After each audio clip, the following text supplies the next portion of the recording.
So the iPhone 10 or X, well, they call it 10. The X is obviously the Roman numeral for the number 10. But it's their latest and greatest, their big bad boy, the one they're putting out there that has all the bells and whistles and all the latest innovative technology coming from Apple. But actually, it's pretty good to see them kind of make a huge leap in sort of that catch up that I think they needed to kind of catch up with some of the other smartphones that are out there and really get some pretty cool technology out there to the Apple fans out there they've been missing for a little bit here. So let's talk about the iPhone 10 here. First thing we'll talk about is the design.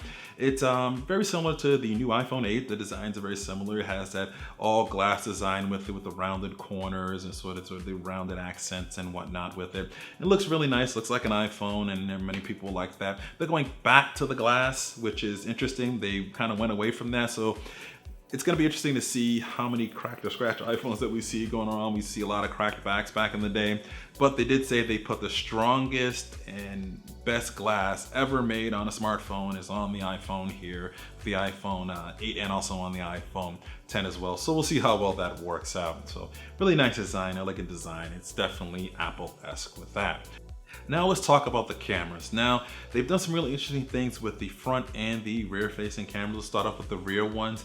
The rear cameras are dual 12 megapixel cameras with a 12 megapixel wide and a 12 megapixel telephoto. Both come with optical image stabilization built into both of them. They have f-stops of 1.8 and 2.4 respectively, and they're coming with some new color sensors and sort of some great new technology with it. One of the things they really sort of showed off here is the portrait lighting that they have with it. So basically Apple kind of went and said, you know, the lighting that you get when you kind of recording, like you can see here, or you're taking a picture or something like that, some professional lighting.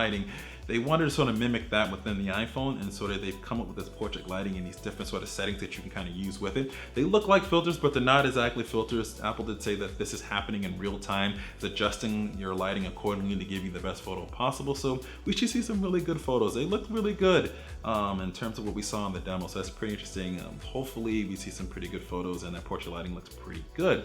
The other thing that they did is in the front facing, especially on the iPhone 10 here. If you look at the front, there's a ton of sensors in it now. There's 7 megapixel front facing camera. You also have a proximity sensor, a facial sensor, all sorts of ambient light, all sorts of different sensors inside there.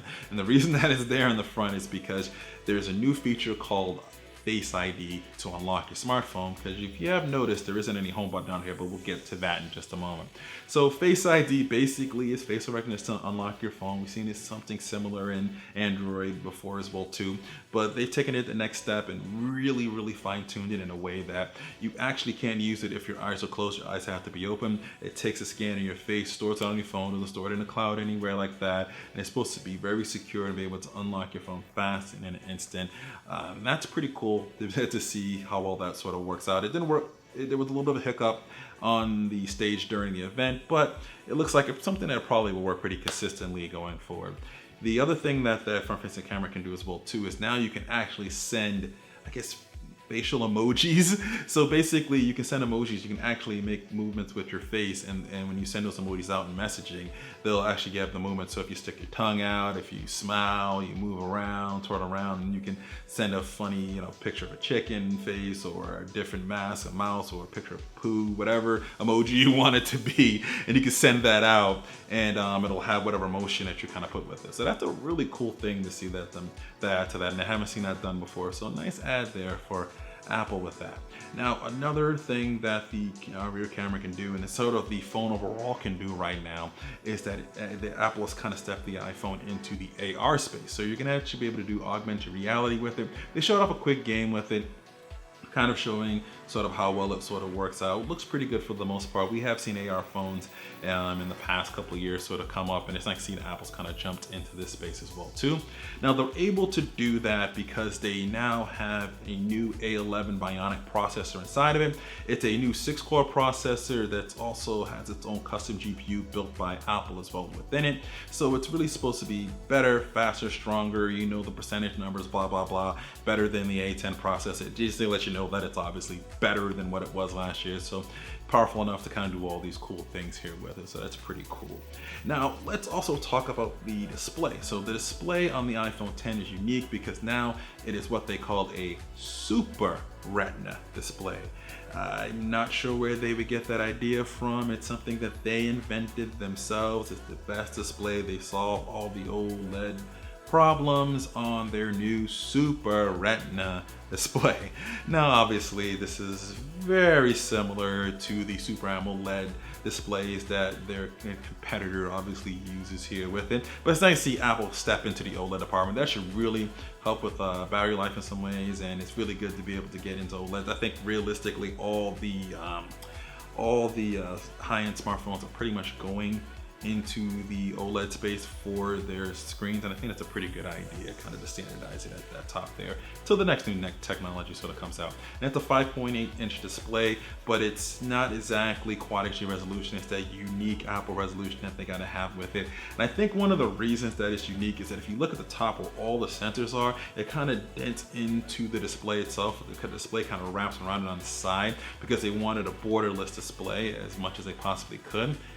Interesting, but it definitely interferes when you're looking at some video and certain things you kind of saw in some of the demos there. So I'm not quite sure.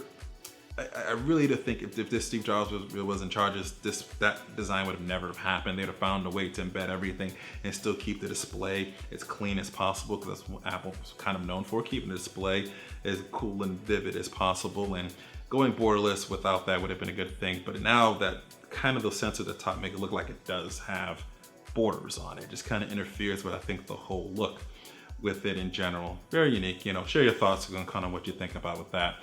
Coupled with that A11 Bionic processor, there's also 3 GB of RAM with it. There's also 2 options of 64 and 256 GB of storage, depending on which one you want. There's no 128 anymore, so they're back to just giving you those main 2 options instead of giving you 3 there.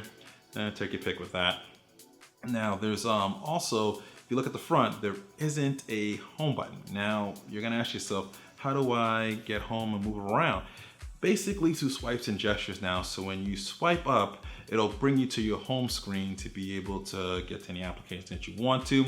If you swipe up and stop, this is where it'll open up into multitask mode, where you'll be able to kind of multitask to go through your previously open applications.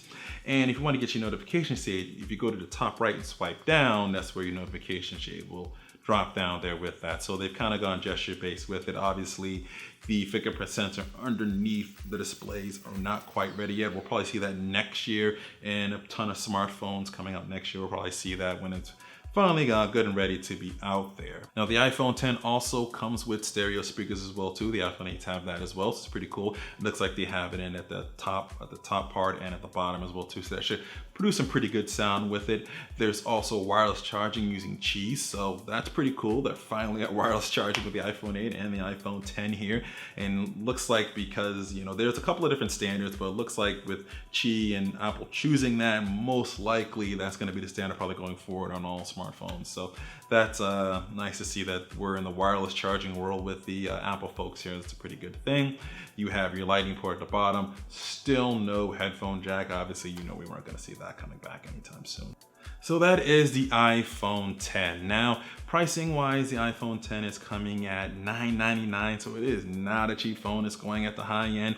It's starting at that and go up depending upon the size that you get. Pre-order is going to start on October 27th, with the availability happening on November 5th. Now, as far as the iPhone 8 and 8 Plus, you're looking at $699 and $799 respectively. September 15th will be the pre-order, and September 22nd should be the availability of the new iPhone 8. So take your pick there. We're obviously interested in here of the iPhone X because it was like the latest and greatest and the biggest bad boy out there. It's great to see that Apple has finally sort of leaped into these new technologies. Well, not new, but they've been out for a while right now. Some things that a lot of Android users have been enjoying for quite a while now. Apple users will finally be able to get their hands on it, so it's really nice to see that. Post your comments below, let me know what you think. Also, let me know which version I should get. Should I get the, not version, but color? Should I get the silver or should I get the black? Not sure which one. I'm definitely gonna get one to help obviously review it here. So let me know which one you want me to pick. I'm leaning towards the black red. It's typically the type of phones I typically get in terms of when I get colors. But let me know what you guys think of that. Share your comments below. Thanks for watching. If this is the first time you've seen us here, be sure to subscribe to our YouTube channel. We got plenty of great videos coming up forward to you guys. Also, check the links in the description box for all the social media and such. And always remember to live your tech world in high definition.